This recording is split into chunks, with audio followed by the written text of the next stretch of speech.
छत्तीसगढ़ की रायपुर दक्षिण सीट पर 13 नवंबर को उपचुनाव है।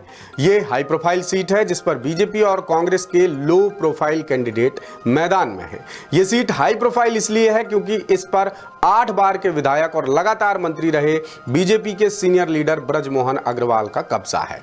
यहां ऑफिशियल तौर पर भले ही बीजेपी के सुनील सोनी और कांग्रेस के आकाश शर्मा के बीच टक्कर है, लेकिन असल भिड़ंत इन दोनों के बीच नहीं बल्कि ब्रजमोहन अग्रवाल और कांग्रेस के बीच है, क्योंकि आमतौर पर ऐसा माना जाता है कि उपचुनाव के नतीजे सत्तारूढ़ दल के पक्ष में ही जाते हैं, लेकिन छत्तीसगढ़ में ऐसा बिल्कुल नहीं है। रोचक पहलू यह है कि छत्तीसगढ़ की 2 सीटों पर उपचुनाव कांग्रेस ने तब जीते हैं जब सूबे में बीजेपी की डॉक्टर रमन सिंह सरकार थी। लिहाजा रायपुर दक्षिण सीट का उपचुनाव बीजेपी के लिए साख और कांग्रेस के लिए संजीवनी वाला मामला बन गया है।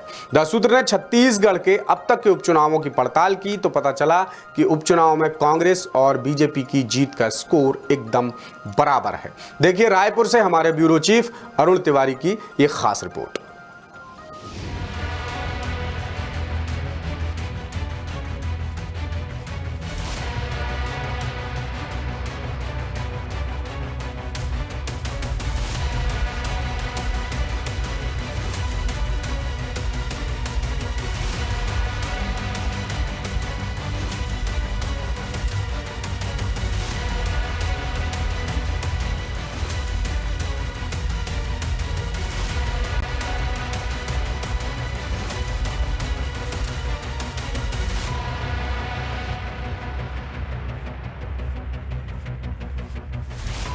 कहते हैं एक तस्वीर 1000 शब्दों के बराबर होती, और इस वक्त स्क्रीन पर आप जो तस्वीरें देख रहे हैं उन्हें भी शब्दों की कोई जरूरत नहीं।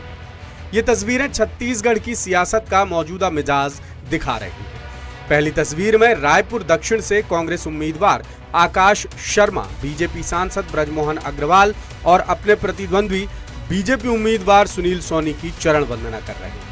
दूसरी तस्वीर में छत्तीसगढ़ में कांग्रेस के सबसे बड़े नेता और पूर्व मुख्यमंत्री भूपेश बघेल नजर आ रहे हैं।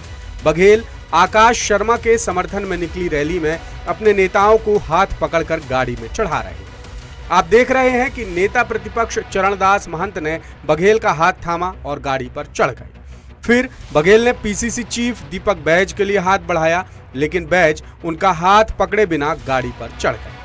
अब सिलसिलेवार तरीके से दोनों तस्वीरों का मजमून देखें तो पहली तस्वीर के हिसाब से सवाल उठता है कि क्या कांग्रेस उपचुनाव में ब्रजमोहन के घुटनों के नीचे है, और क्या दूसरी तस्वीर में कांग्रेस के अंतरकलह का नमूना नजर आ रहा है। अब तस्वीरें जो भी कह रही हों, लेकिन ब्रजमोहन अग्रवाल पूरे भरोसे के साथ सुनील सोनी को जीत का सेहरा बांधने का दम भर रहे हैं। आखिर पार्टी ने ब्रजमोहन की सीट पर उनके ही समर्थक को टिकट जो दिया है, ऐसे में रायपुर दक्षिण को फिर से फतह करने की जिम्मेदारी भी उनकी ही बनती है। मैं रायपुर दक्षिण को अपना घर मानता हूँ और मैंने लोगों को ये विश्वास दिलाया है कि अब सब जगह 2 विधायक मिलेंगे, एक परमानेंट विधायक ब्रजमोहन, एक एडजंक्ट विधायक सुनील सोनी। जो काम करेगा वो रहेगा, जो काम नहीं करेगा और जिसकी प्रशासनिक क्षमता नहीं है वो नहीं रहेगा। यही बीजेपी का संकल्प है और बीजेपी का शासन है। इधर कांग्रेस के लिए मुकाबला भले ही कठिन है, लेकिन जीत की उम्मीद कायम है। छत्तीसगढ़ के कुछ उपचुनाव ऐसे रहे हैं जिनकी वजह से कांग्रेस की उम्मीद आज भी बरकरार है। ऐसा माना जाता है कि उपचुनाव का नतीजा सत्ता पक्ष के खाते में ही जाता है, लेकिन छत्तीसगढ़ में 2 उपचुनाव ऐसे रहे हैं जब बीजेपी की सरकार रहते कांग्रेस के पक्ष में नतीजे आए थे। जैसे 2006 में कोटा में उपचुनाव हुआ था, तब डॉक्टर रमन सिंह की सरकार थी, लेकिन जीत मिली थी कांग्रेस की रेणु जोगी को।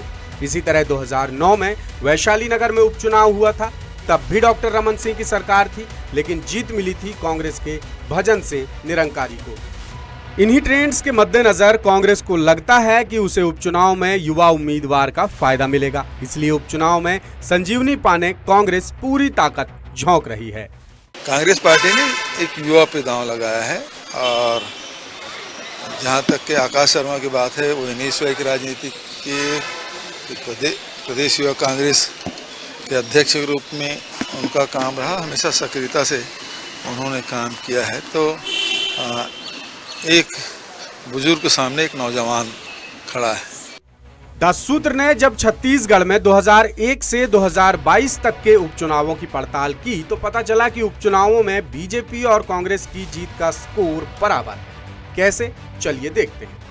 छत्तीसगढ़ में 2001 में पहला उपचुनाव हुआ था मरवाही में, जब अजीत जोगी को जीत मिली थी, जो उस वक्त कांग्रेस के उम्मीदवार थे।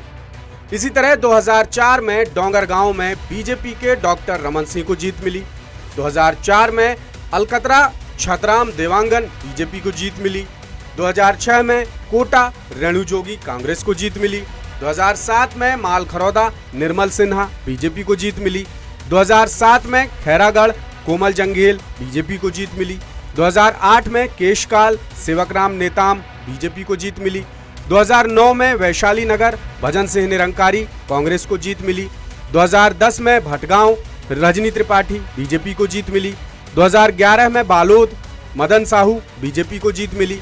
2014 में अंतागढ़ भोजराज नाग बीजेपी को जीत मिली। 2019 में चित्रकोट राजमन बेंजाम कांग्रेस को जीत मिली। 2019 दंतेवाड़ा देवती कर्मा कांग्रेस को जीत मिली। 2020 में मरवाही के ध्रुव कांग्रेस को जीत मिली। 2022 में खैरागढ़ यशोदा वर्मा कांग्रेस को जीत मिली और 2022 में ही भानु प्रतापपुर उपचुनाव में कांग्रेस की सावित्री मंडावी को जीत नसीब हुई थी। यानी 2001 से 2022 तक छत्तीसगढ़ में कुल 16 उपचुनाव हुए हैं, जिनमें से 8 बार बीजेपी और 8 बार कांग्रेस ने जीत दर्ज की है। लेकिन अब छत्तीसगढ़ में बीजेपी की सरकार है और पिछले 2 चुनावों में बीजेपी को भारी समर्थन मिला है।